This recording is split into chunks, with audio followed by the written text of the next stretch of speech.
Anti defection law permits wholesale defection but prohibit retail defection. मुझे जो सही लगता है मैं करता हूँ. and merge ourselves with the BJP. हम बीजेपी में विलय करते हैं. आपल्याकडे पक्षांतर बंदी कायद्यामध्ये एखाद्या व्यक्तीला तुम्हाला अपात्र ठरवायचं असेल तर 4 क्रायटेरिया त्याच्यामध्ये दिलेले आहेत. पहिला क्रायटेरिया काय आहे, एखादा व्यक्ती एखाद्या पक्षाच्या तिकिटावर निवडून आला असेल आणि त्यांनी स्वइच्छेने तिथं राजीनामा दिला आणि दुसऱ्या पक्षामध्ये समाविष्ट झाला तर तो काय असणार आहे, अपात्र असणार आहे. दुसरा क्रायटेरिया काय आहे, जर तुम्ही व्हीप डायरेक्शनच्या अगेन्स्ट मध्ये तुम्ही जर काय केलं असेल, काम केलेलं असेल तर. तिसरा क्रायटेरिया काय आहे, अपक्ष म्हणून तुम्ही निवडून येत आहे आणि त्याच्यानंतर तुम्ही एखादा पक्ष जॉईन करताय. राज्यसभेमध्ये जे नामनिर्देशित लोक असतात त्यांना मुभा असती, 6 महिन्याच्या आत तुम्ही एखादा पॉलिटिकल पार्टी जॉईन करू शकतात.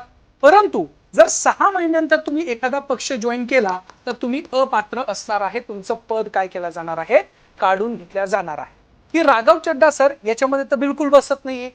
राघव चड्डा खरंच अपात्र ठरू शकतात का? ह्याच कायद्यामध्ये आपण दुसरं एक्सेप्शन काय टाकलेलं आहे, राघव चड्डा सरांनी तेच केलं. The 2/3 members of parliament belonging to the Aam Aadmi Party in Rajya Sabha exercise the provisions of the Constitution of India.